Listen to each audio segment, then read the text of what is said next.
Good morning, everyone. I'd like to welcome you to the Smoke-Free Conservation Areas Toolkit webinar. I'm Cindy Baker-Burrill, the Tobacco Control Area Network for the Central East CETCAN region. And this webinar is being brought to you, presented on behalf of the Smoke-Free Conservation Areas Work Group. I'd like to introduce our presenters today. Jenna Chisholm is a health promoter with the Eastern Ontario Health Unit, where she focuses her efforts on tobacco-related policy development and prevention strategies. She has been a member of the Smoke-Free Conservation Areas Working Group since the spring of 2017.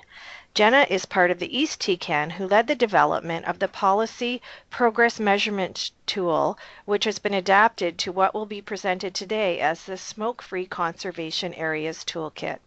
Our second presenter is Samia Versi, and she's a public health nurse with the York Region Public Health Unit, where she focuses her efforts on tobacco and smoke-free policy development. She has supported several organizations in developing and implementing tobacco and smoke-free policies and has consulted with a number of municipalities in developing and implementing smoke-free outdoor space bylaws.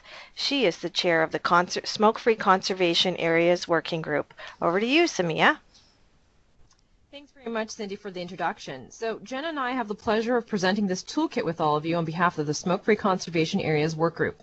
So I wanted to begin by introducing you to the Smoke-Free Conservation Areas Work Group members, and they're the folks that you see on the slide. We started off as a group of two, Terry from Simcoe Muskoka District Health Unit and I in late 2015. We were inspired by some of the earlier smoke-free conservation areas policy work of Essex Region Health Unit and IRCA. As you know, IRCA was the first conservation authority to go smoke-free in 2013. So we reached out to some of our partners who are working in tobacco and smoke-free policy to see if they were interested in working with us in this area. And Terry and I co-chaired our first meeting with the Smoke-Free Conservation Areas Work Group in April 2016. So as you can see, the work group is primarily made up of staff from public health units who work on tobacco-related policy initiatives across the province, with the exception of Janice, who's from Cypress Consulting in Ottawa and has consulted and supported a number of other tobacco-related policy initiatives during her many years of work.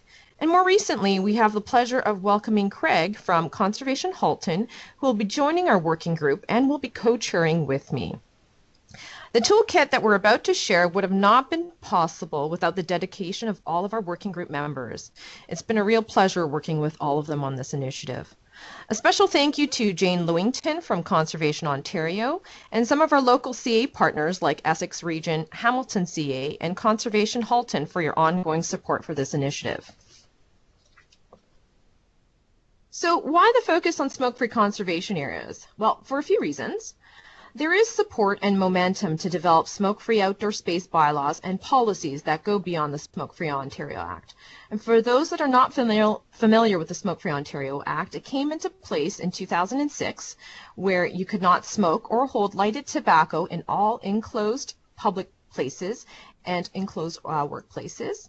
In 2009, it expanded to no smoking in motor vehicles with passengers under the age of 16. In 2015, no smoking on and around children's playgrounds and publicly owned sports fields and surfaces.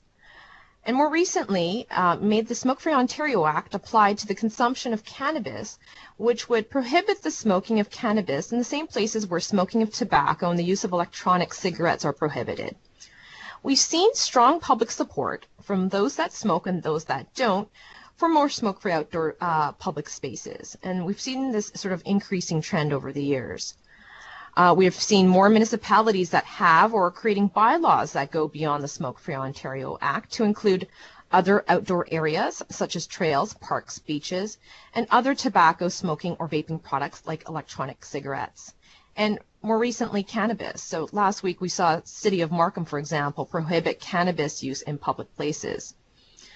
Some public health units are currently consulting or working with local CAs to develop smoke-free conservation areas. So there is support and interest to move forward. We also know there are negative impacts of tobacco on the environment and health. Cigarette butts still rank as one of the top sources of shoreline litter and pollution worldwide. Not only do they contaminate our water systems, they are a threat to wildlife, pets, and children. And there's also increased risk of forest fires from improperly discarded cigarette butts. Tobacco use remains the #1 cause of preventable disease and death in Canada. Another reason for focusing on smoke-free conservation areas is that public health and Conservation Ontario have a shared common goal: healthy ecosystems and healthy people. So it really makes sense for us to be able to partner together to build awareness, develop policy, and lead initiatives to support each other towards reaching this common goal. So what happened next?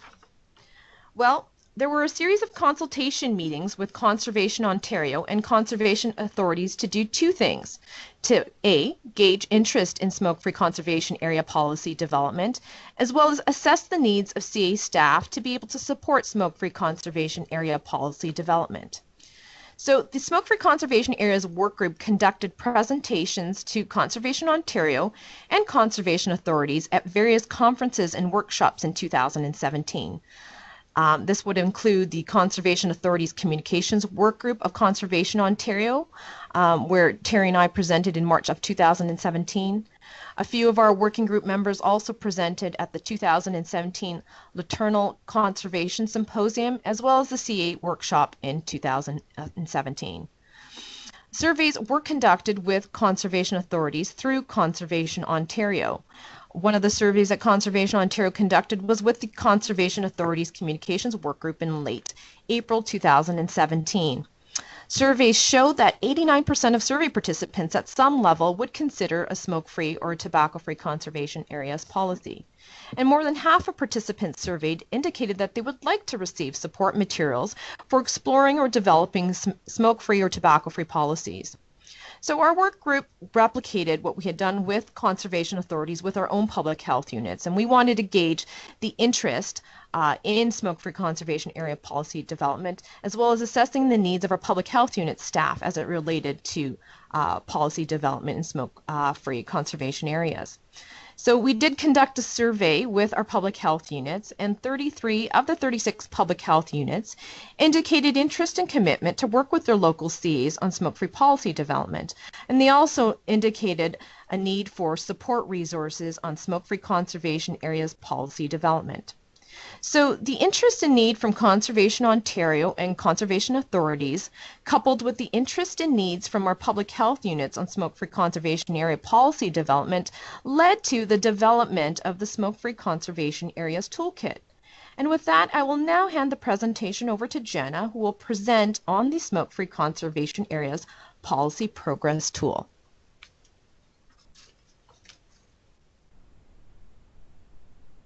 Thank you, Samia. So before getting into the Conservation Areas Toolkit, which is an adapted version of a generic policy progress tool, we'll delve into where the need for the original tool came from and the idea of a mechanism that would allow public health staff to move through policy development, all the while demonstrating progress along the way.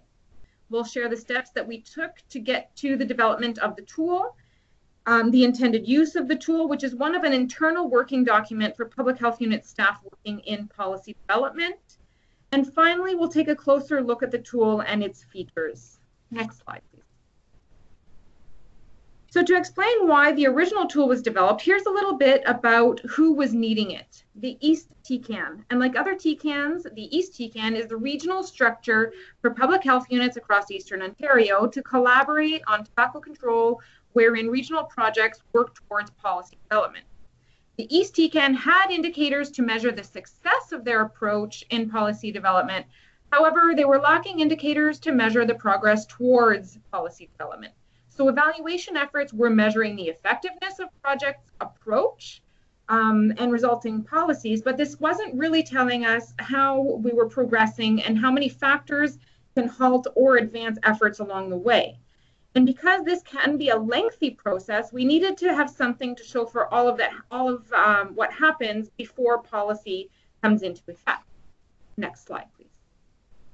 So we needed a way to measure the progress that we were making along the way within each of our project sites. And at the time, recruitment of certain project sites could be a 6-month process on its own. And so we needed a way to record these efforts. So PTCC At the time, the Program Training and Consultation Center, which up until March of 2018 was a resource center of the Smoke-Free Ontario strategy, they helped us out a great deal by conducting a search to find an existing tool for us that would do the trick. Next slide, please. In their search, PTCC heavily consulted with various organizations and experts, but no existing tool was discovered that could measure what we are doing in order to achieve the outcome of policy. However, we did end up with a summary of other related resources, which was helpful to inspire the format of our tool. Next slide, please. So many documents were consulted, and these are listed on the Policy Progress website. Items were not necessarily pulled directly from these resources, but they helped to inform our tool to ensure that it aligned with best practices.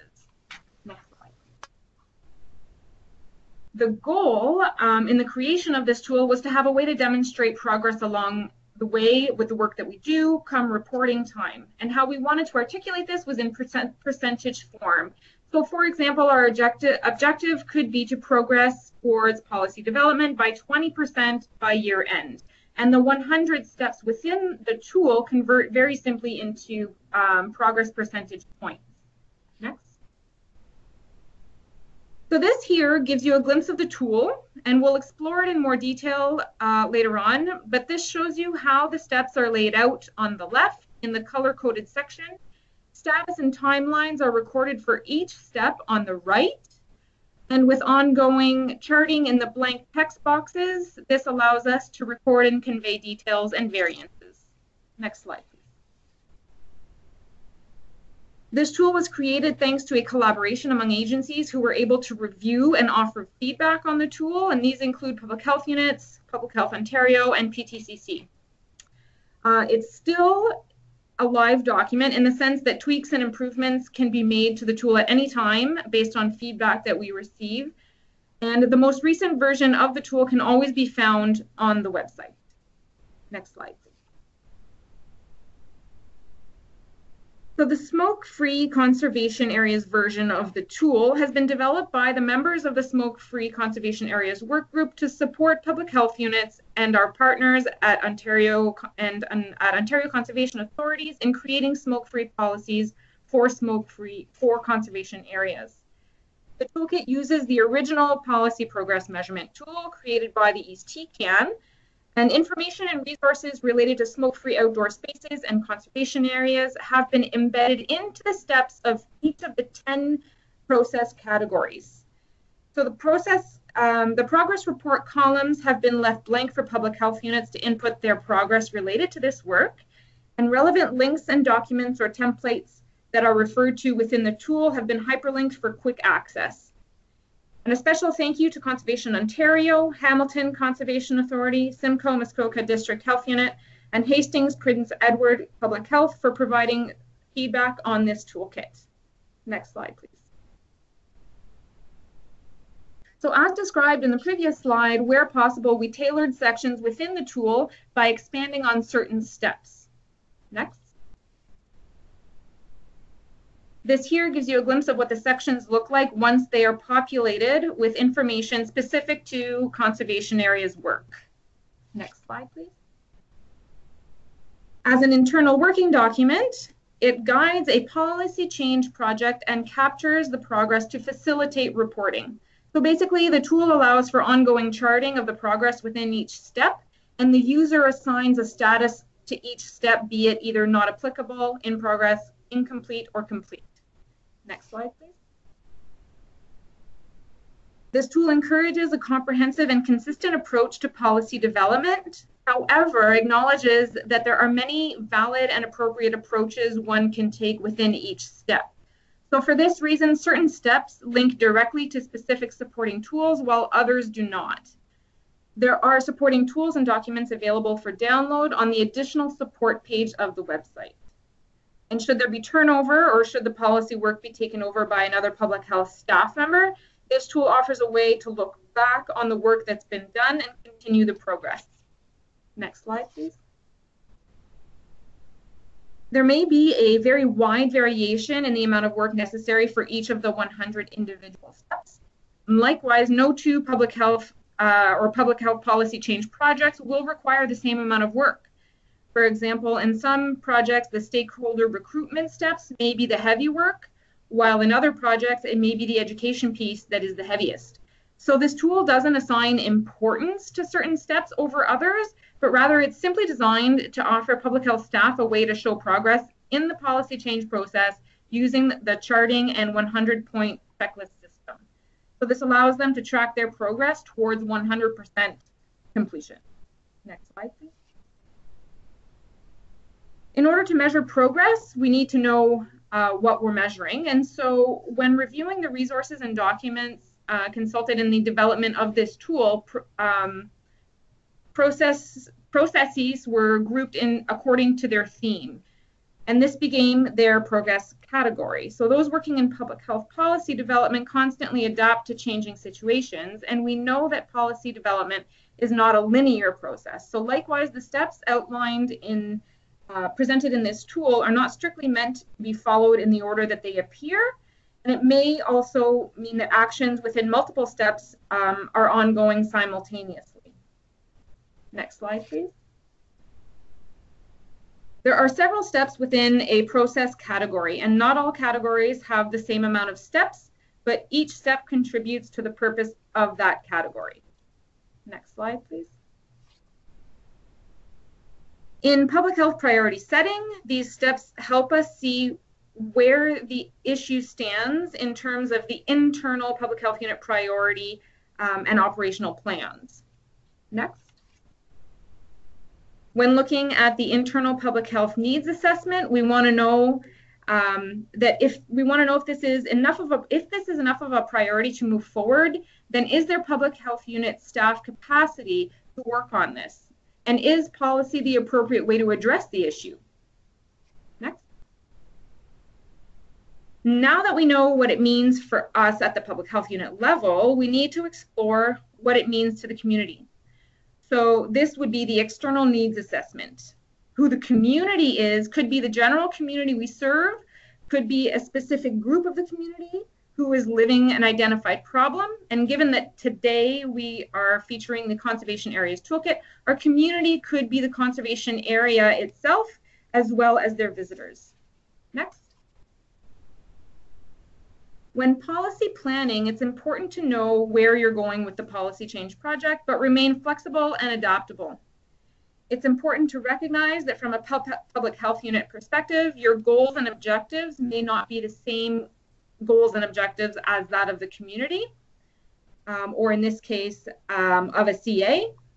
So this can have a significant impact on how and the pace at which the project evolves.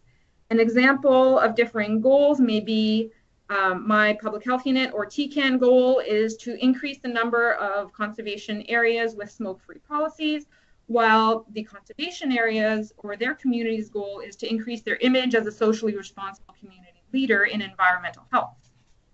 Next slide, please. When thinking about policy readiness, it is really to ensure that the policy project is realistic and remains relevant to the community. Next. The target stakeholder engagement strategy is to allow an opportunity for those who are living or impacted by the identified problem to be heard. Next. The policy development strategy tailors the policy solution to the community based on what you've learned and gathered throughout the process, and we remain adaptable to the changing situations. Next. The education and awareness strategy allows us to ensure common messaging and understanding. This is about creating a sense of normalcy about the change. Next. The implementation strategy simply brings the policy into effect and gives credit to the adopters. Next. Evaluation throughout the project allows us to know if the policy is effective in responding to the identified problem. Next. Working with this document internally along the way can allow you to record updates and steps taken.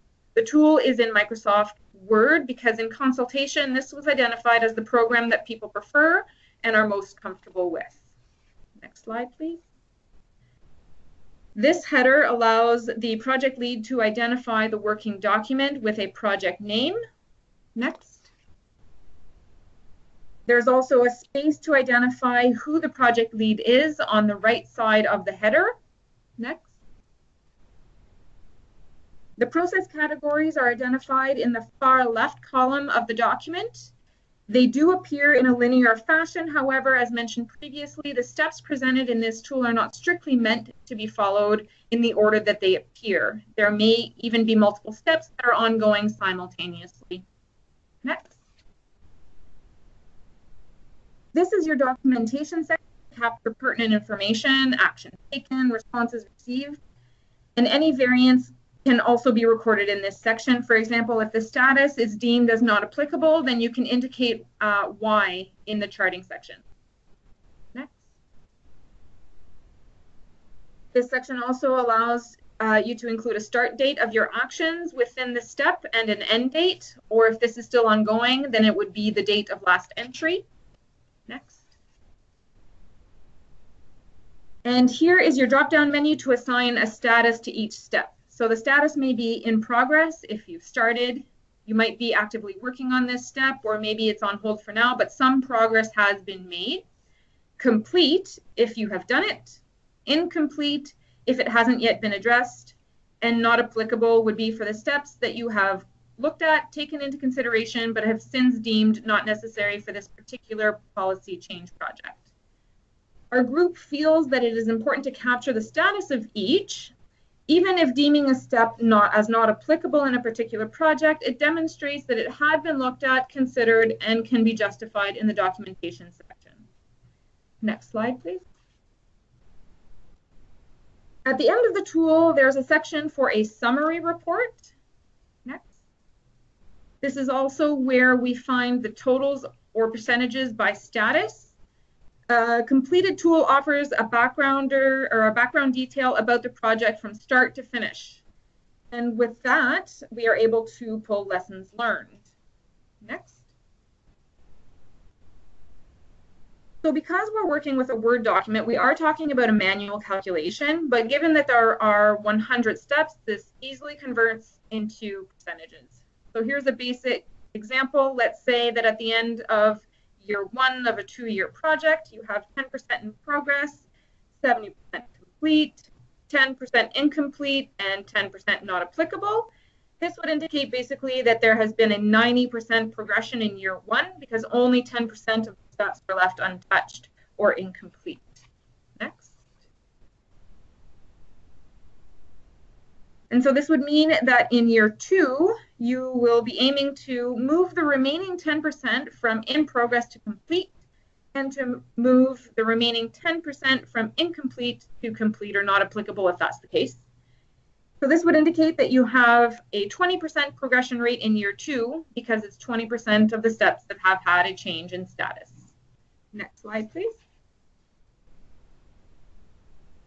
That said, we're basically calculating the percentages, or how many out of the 100 laid out steps have experienced a change in status since the last reporting period. So year 2 had a 20% progression rate, but a 100% completion rate by the end of the 2-year project.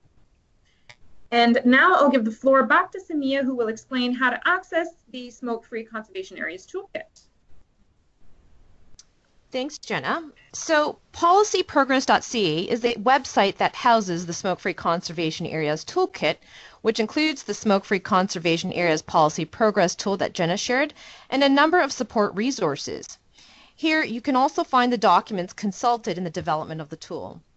The website is password protected, and we've provided you with a password. So I'm going to quickly navigate through this website and highlight some key resources for you.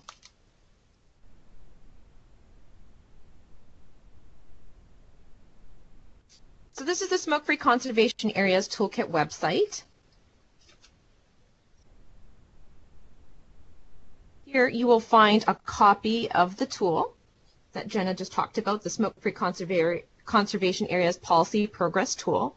If you click on it, it will download. I've taken the liberty of already sort of bringing it up onto my desktop here.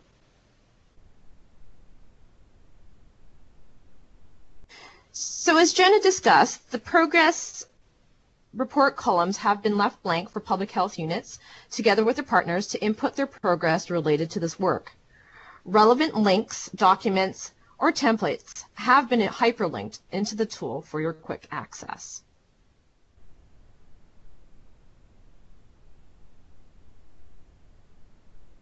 The website also has another key resource here, the Conservation Authority Public Health Unit contact list. If you click on that, it'll bring up this chart.